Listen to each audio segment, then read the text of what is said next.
Selamat pagi Bapak Ibu saudara-saudari. Selamat hari Minggu untuk kita semua. Dari bacaan seragam, pada saat ini kita akan renungkan di bawah sebuah tema, yaitu merespon anugerah keselamatan. Merespon anugerah keselamatan. Bapak Ibu saudara-saudari, salah satu tradisi orang Yahudi yaitu tentang status dan kedudukan kaum perempuan dalam masyarakat, di mana perempuan berada di bawah kedudukan pria, atau dengan kata lain, perempuan adalah golongan masyarakat kelas 2 di tradisi Yahudi. Sehingga karena menganut tradisi ini, perempuan biasanya tidak diizinkan tampil di depan umum. Perempuan juga dianggap tidak perlu didengar karena ia tidak layak, atau bahasa sekarangnya budaya patriarki. Ya, diperangi maro baine, atau tidak diizinkan itu perempuan tampil karena memang itu adalah budaya orang Yahudi. Tetapi kemudian melalui teks bacaan kita pada saat ini, kita melihat bagaimana Yesus mematahkan kebiasaan itu. Kita melihat bagaimana Yesus tidak taat pada tradisi orang Yahudi itu, atau tidak menganut tradisi itu. Sehingga bagi Yesus, perempuan bukanlah kelompok kelas 2, tetapi Yesus memberi kesempatan kepada kaum perempuan untuk terlibat dan menopang pelayanan Yesus sesuai dengan talenta yang dianugerahkan kepada masing-masing mereka. Dalam bacaan kita dijelaskan di ayat yang pertama, bagaimana Yesus berkeliling dari kota ke kota, dari desa ke desa untuk memberitakan Injil. Dan hal ini membuktikan Bapak Ibu saudara-saudari bahwa Yesus ini menjangkau semua tempat dalam pemberitaan Injilnya. Kemudian di ayat yang kedua, di situ dijelaskan bahwa pada saat itu ada beberapa perempuan yang telah disembuhkan. Dijelaskan dalam bacaan kita bahwa ada Maria yang disebut Magdalena yang dibebaskan dari roh jahat, dan perempuan-perempuan yang lain yang juga dibebaskan. Dari sini kita bisa melihat Bapak Ibu saudara-saudari bahwa para perempuan-perempuan yang telah disembuhkan ini tidak hanya menikmati, tidak hanya merasakan kuasa jamahan Yesus Kristus, tetapi anugerah kesembuhan yang mereka peroleh pada saat itu mereka tindak lanjuti dengan ketulusan melayani Yesus dan rombongannya pada saat itu. Jadi kesembuhan jamahan yang mereka nyatakan yang mereka alami pada saat itu kemudian merubah pola pikir mereka, merubah pola pikir perempuan dalam bacaan kita untuk tidak hanya sekedar menjadi penonton dalam pelayanan, tetapi juga menjadi pelaku dalam pelayanan seperti Yesus. Kemudian di ayat yang ketiga, kita bisa melihat selain ada Maria Magdalena, ada juga perempuan-perempuan lainnya yang ikut melayani rombongan Yesus. Mereka melayani Yesus dengan kekayaan mereka. Kekayaan yang dimaksud di sini adalah semua potensi atau semua yang ada pada diri mereka, mereka pakai untuk melayani Yesus. Bapak Ibu saudara-saudara yang sama dikasihi Tuhan, dari bacaan ini kita akan belajar beberapa hal tentang kisah perempuan-perempuan yang memberi diri untuk melayani Yesus. Yang pertama, bahwa Yesus melayakkan perempuan dalam pemberitaan Injil. Ya, Yesus melayakkan perempuan dalam pemberitaan Injil. Kita tahu Bapak Ibu saudara-saudari bahwa budaya patriarki atau budaya yang mendahulukan laki-laki masih diterapkan, dan kadang itu kita bisa melihat di berbagai tempat yang banyak mendominasi kepemimpinan itu adalah laki-laki. kita bisa melihat di gereja Toraja Mamasa belum ada perempuan yang kemudian menjadi ketua sinode, laki-laki taru.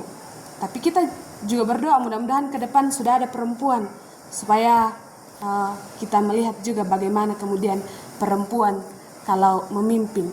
Biasanya yang saya temui juga di jemaat-jemaat tempat saya praktek dari mahasiswa, belum ada saya lihat perempuan jadi ketua BPMJ. Biasanya nang laki-laki taruh. Nah, ini kadang masih terjadi dalam kehidupan. Karena itu lewat bacaan ini kita mau diajak untuk membiarkan perempuan dalam melayani atau memberi ruang bagi perempuan dalam melayani. Karena tugas perempuan itu bukan hanya mengurus urusan rumah tangga, tetapi juga melayani Tuhan. Tapi ya duka telako perempuan jangan sampai di bengan mau kesempatan dan aku palak-lako pinek muani. Kita mau karena kami ini perempuan sibuk kan dio banua sibuk ini dan itu, sehingga kadang kita tidak mau memberi diri. Karena itu bagi perempuan-perempuan beri diri untuk melayani Tuhan. Tapi kemudian tadi malam setelah percakapan dengan BPMJ bilang ini dia uniknya di Dadeko kak. 3G laki-laki majelis Bani Nasan. Ini terbukti bahwa adanya kesetaraan itu, bahwa perempuan itu memberi diri dalam pelayanan. Dan yang kedua, bahwa melalui peristiwa ini kita juga melihat bahwa Yesus tidak memilih kasih kepada siapa ia mau melayani dan dilayani. Ini jelas bahwa Yesus memberi ruang kepada semua orang, termasuk kaum perempuan, untuk melayani Tuhan. Karena kita sudah dikasih ruang, kita sudah dikasih kesempatan, maka kita juga harus memberi diri untuk pelayanan. Ya, kita semua telah merasakan anugerah Tuhan itu, lalu bagaimana respon kita? Maukah kita untuk melayani Tuhan?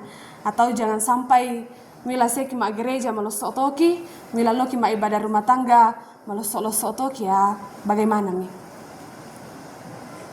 Ini yang perlu direnungkan. Dan adikku saya mau melayani Tuhan, tapi malik ma gereja, malik ma ibadah rumah tangga na moka-moka pikir karena tepa dialan tu kan dia bayi, tepa mak sasak dan lain sebagainya. Ya, teh dan kayu dan lain sebagainya. Nah, yang ketiga bahwa perempuan bukan hanya memberi diri secara fisik untuk pelayanan, tetapi juga mempersembahkan apa yang mereka miliki dalam pelayanan. Ini juga yang mesti kita refleksikan dalam kehidupan kita bersama. Jangan sampai anggota jemaat, majelis mana tu melayani, pendeta mana tu melayani. Tapi kita anggota jemaat juga harus mampu memberi diri dalam pelayanan. Kalau kita tidak bisa memimpin kebaktian, kalau kita tidak bisa memimpin doa makan di kumpulan, dukung pelayanan itu dalam bentuk materi, dalam bentuk support. Jangan sampai ada lagi programkan majelis lama bayar om kiri 50.000 lama bayar om kian. Kalau kita tidak bisa melayani dalam bentuk fisik, maka dukunglah pelayanan itu dengan apa yang ada pada diri kita. Mungkin kita tidak punya talenta untuk melayani dan berbicara di depan umum. Mungkin kita tidak bisa berdoa, doa makan di tempat kumpulan. Tapi mendukung pelayanan dengan memberi support dalam bentuk apapun itu juga adalah pelayanan. Jadi mari merubah mindset kita yang mengatakan bahwa langan mandapi atau mimbar mani pelayanan, joman dapi ibadah rumah tangga atau di ibadah-ibadah yang lain. Tapi penyerahan diri, penyerahan segala potensi dalam kehidupan kita untuk mendukung pelayanan, itu juga salah satu bentuk pelayanan. Jadi kalau ada lagi programnya majelis, programnya klasis, lama baya omki, jangan pernah mengeluh bahkan kamu dena TTO mo kalan kantong dan lain sebagainya. Mari dukung pelayanan itu. Kalau kita tidak bisa melayani, minimal kita bisa mendukung dengan apa yang ada pada diri kita.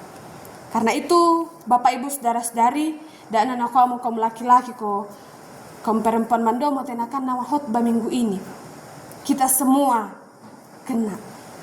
Kita sudah merasakan anugerah Tuhan, kita sudah merasakan pertolongan Tuhan. Lalu bagaimana kita merespon anugerah dan pertolongan Tuhan itu? Bagaimana kita merespon kebaikan Tuhan dalam kehidupan kita? Yaitu dengan memberi diri dalam pelayanan, menyerahkan apa yang ada pada diri kita, menyerahkan apa yang kita punya untuk mendukung pelayanan Tuhan di tengah-tengah dunia ini. Karena itu Bapak Ibu saudara-saudari, mari kembali ke dalam kehidupan kita, mari dukung segala bentuk pelayanan di ladang Tuhan dengan memberi diri dan memberi apa yang ada pada diri kita. Amin firman Tuhan. Mari kita mengambil waktu sejenak untuk bersama-sama bersaat teduh.